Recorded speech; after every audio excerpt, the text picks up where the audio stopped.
World Trade Organization atau WTO atau Organisasi Perdagangan Dunia resmi memutuskan sengketa perdagangan komoditas minyak sawit Indonesia setelah Uni Eropa memberlakukan bea masuk yang dinilai tidak sejalan dengan aturan WTO.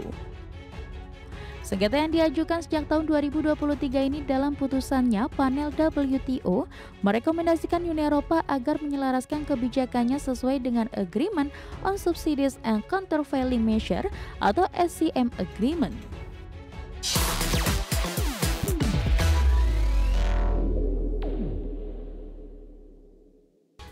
Ya, selanjutnya pemirsa, panel World Trade Organization atau WTO mengeluarkan putusan yang mendukung posisi Indonesia atas sejumlah klaim utama dalam sengketa pengenaan bea masuk imbalan atau countervailing duties oleh Uni Eropa terhadap impor minyak sawit asal Indonesia.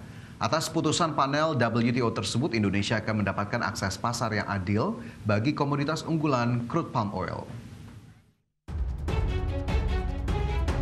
World Trade Organization atau WTO atau Organisasi Perdagangan Dunia resmi memutuskan sengketa perdagangan komoditas minyak sawit Indonesia setelah Uni Eropa memberlakukan bea masuk yang dinilai tidak sejalan dengan aturan WTO.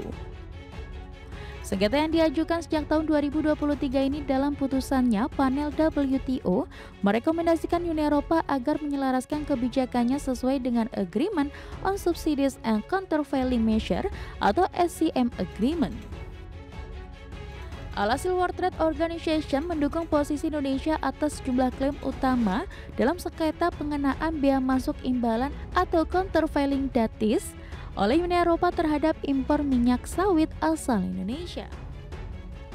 Menteri Koordinator Bidang Perekonomian Airlangga Hartarto menegaskan, bagi Indonesia Uni Eropa merupakan pasar penting untuk produk minyak sawit dan biodiesel. Putusan panel WTO semakin menegaskan posisi Indonesia dalam memperjuangkan akses pasar yang adil bagi komoditas unggulan nasional. Sekaligus hal ini memutuskan bahwa Uni Eropa perlu mencabut dumping dati biodiesel asal Indonesia. Di sisi lain, keputusan panel WTO tersebut tentu menjadi katalisator bagi perkembangan komoditas andalan ekspor Indonesia. Lebih lanjut, pemerintah menegaskan akan terus mengawal putusan tersebut dengan pendekatan solutif, mengutamakan kolaborasi internasional sekaligus memperjuangkan kepentingan nasional di kancah perdagangan global. Dari Jakarta, Tim Liputan IDX Channel. Sementara itu, Kementerian Perdagangan menilai dukungan Organisasi Perdagangan Dunia atau WTO terhadap Indonesia semakin memperkuat pasar ekspor produk sawit dan biodiesel Indonesia di pasar Uni Eropa.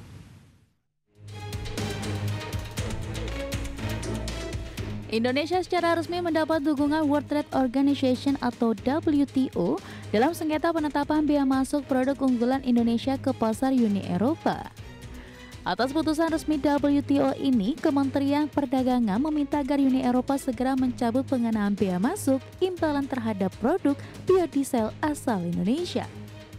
Hal ini seiring dengan panel Organisasi Perdagangan Dunia yang telah mengeluarkan putusan ihwal mendukung posisi Indonesia atas jumlah klaim utama dalam sengketa perdagangan melawan Uni Eropa terkait pengenaan bea masuk imbalan atau countervailing duties terhadap produk biodiesel asal Indonesia. Direktur Jenderal Perundingan Perdagangan Internasional Kementerian Perdagangan Jatmiko Bris Wicaksono menegaskan, Uni Eropa harus menjalankan putusan resmi WTO dan berharap Uni Eropa segera mencabut bea masuk tambahan yang telah diberlakukan sejak 2019. Putusan panel WTO mewajibkan agar Uni Eropa untuk menyesuaikan kebijakan pengenaan bea masuk imbalan atau anti subsidi terhadap produk biodiesel Indonesia. Di sisi lain, putusan panel WTO ini akan memiliki dampak yang lebih nyata jika Uni Eropa bersedia mencabut bea masuk tambahan atas biodiesel Indonesia tanpa mengajukan banding ke Badan Banding WTO. Jatmiko menekankan kemenangan ini tidak hanya berdampak positif bagi ekspor biodiesel Indonesia, melainkan juga memberi perlindungan terhadap produk ekspor lain seperti minyak kelapa sawit atau crude palm oil. Kedepan, pemerintah mendorong Uni Eropa untuk segera menyesuaikan kebijakannya termasuk mencabut bea masuk. Tim Liputan, IDX Channel. Ya, sementara itu Badan Kerjasama Antar Parlemen atau BKSAP DPR RI menegaskan bahwa Indonesia perlu memaksimalkan kemitraan ekonomi dan perdagangan secara komprehensif dengan Uni Eropa. Ya, Ketua Badan Kerjasama Antar Parlemen atau BKSAP DPR RI, Mardani Alisera menilai percepatan perjanjian kemitraan ekonomi komprehensif Indonesia-Uni Eropa bisa membuka peluang sebesar-besarnya bagi perdagangan dan investasi Indonesia dan Uni Eropa. Pasalnya, Uni Eropa bisa menjadi pintu masuk ke pasar global, mengingat kawasan Uni Eropa sangat strategis dalam menghadapi ketidakpastian global. Untuk itu, dengan nilai perdagangan mencapai 30,2 miliar dolar Amerika Serikat pada 2024 dan tren pertumbuhan tahunan sebesar 5,7% sejak 2019, kemitraan strategis dalam EU-SEPA mampu mendorong peningkatan perdagangan dan pertumbuhan ekonomi nasional. Selain itu, WTO berharap perdagangan Uni Eropa terhadap Indonesia bisa menghapus tarif bea masuk. Dagang Indonesia sama Uni Eropa ini bisa optimal buat Indonesia. Dan yang kedua, kualitas hubungan antara Parlemen Indonesia dengan Uni Eropa, wabil khusus Parlemen Uni Eropa. Kita punya ongoing proses program kerjasama dengan Interpares. Interpares itu lembaga internasional di bawah Uni Eropa yang punya tugas melakukan pengembangan hubungan antara satu. Presiden Prabowo Subianto mengangkat Laksamana Madya TNI Purnawirawan Didit Herdiawan Asyaf sebagai Kepala Badan Otorita Pengelola Pantai Utara Jawa. Pengangkatan ini sesuai dengan surat keputusan Presiden nomor 76P tahun 2025 tentang pengangkatan Kepala dan Wakil Kepala Badan Otorita Pengelola Pantai Utara Jawa. Didit Herdiawan Asyaf merupakan seorang birokrat dan tokoh militer Indonesia yang saat ini menjabat sebagai Wakil Menteri Kelautan dan Perikanan Indonesia. Presiden juga melantik Darwin Trisna Jayawinata dan Suhajar Diantoro sebagai Wakil Kepala Badan Otorita Pengelola Pantai Utara Jawa. Darwin diketahui merupakan Direktur Operasional dan Keuangan PT Sarana Multi Infrastruktur Persero. Sementara Suhajar Diantoro pernah menjabat sebagai Sekretaris Jenderal Kementerian Dalam Negeri kurun waktu 10 Maret 2022 hingga 30 April 2024.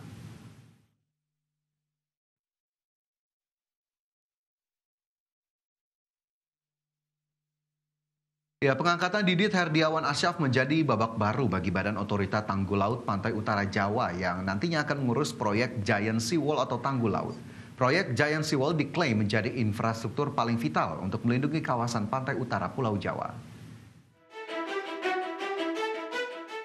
Presiden Prabowo Subianto resmi mengangkat Laksamana Madya TNI Purnawirawan Didit Herdiawan Asyaf sebagai Kepala Badan Otorita Pengelola Pantai Utara Jawa.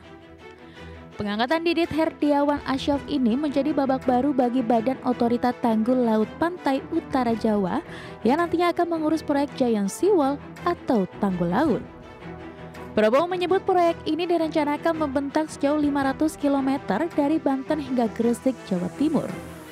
Dengan estimasi total biaya pembangunan mencapai 80 miliar US dollar, pembangunan tahap awal akan dilakukan di wilayah Teluk Jakarta yang diperkirakan membutuhkan waktu 8 hingga 10 tahun. Proyek Giant Seawall ini menjadi salah satu proyek strategis dan sudah dalam perencanaan Bappenas sejak tahun 1995. Proyek Giant Seawall diklaim menjadi infrastruktur paling vital untuk melindungi kawasan pantai utara Pulau Jawa mulai dari Banten hingga Gresik, Jawa Timur dari ancaman rob dan perubahan iklim ekstrim. Kementerian Pekerjaan Umum bahkan telah menyiapkan rencana pembangunan tanggul pantai di kawasan Jakarta yang merupakan bagian dari proyek strategis nasional. Pembangunan disiapkan di lokasi tanggul pesisir Teluk Jakarta tahap 7 paket 1, tepatnya di kawasan Kali Ancol dan Kali Dadap sepanjang 100 meter. Pembangunan ini akan menggunakan anggaran negara yang dilaksanakan secara single years kontrak pada 2025, status saat ini dalam persiapan lelang. Dari Jakarta, Tim Liputan, IDX Channel. Selain membentuk Badan Otorita Tanggul Laut Pantai Utara Jawa, Presiden juga resmi membentuk lembaga baru, yakni Badan Industri Mineral. Badan Industri Mineral ini akan mengelola material-material strategis sebagai upaya percepatan hilirisasi sumber daya mineral. Presiden Prabowo Subianto resmi membentuk Badan Industri Mineral sebagai upaya percepatan hilirisasi sumber daya mineral dan sumber daya alam Indonesia. Secara resmi, Menteri Pendidikan Tinggi, Sains dan Teknologi atau Mendikti-Saintek, Bryan Yuliarto ditunjuk sebagai Kepala Badan Industri Mineral. Dalam tugasnya, Badan Industri Mineral akan mengelola material-material strategis terkait dengan industri pertahanan dan kedaulatan bangsa yang diharapkan bisa meningkatkan perekonomian. Adapun mineral strategis yang dimaksud adalah logam mineral tanah jarang atau LTJ, atau rare earth element, mineral radioaktif, dan mineral strategis lainnya. Penunjukan Mendikti-Saintek sebagai Kepala Badan Industri Mineral ini tertuang dalam Keputusan Presiden Nomor 77P Tahun 2025 tentang pengangkatan Kepala Badan Industri Mineral. Diharapkan dengan hadirnya Badan Industri Mineral ini, Indonesia bisa memaksimalkan potensi sumber daya mineral yang bisa mendorong nilai tambah dan meningkatkan perekonomian berbasis pengembangan komoditas mineral. Dari Jakarta, Tim Liputan IDEX Channel.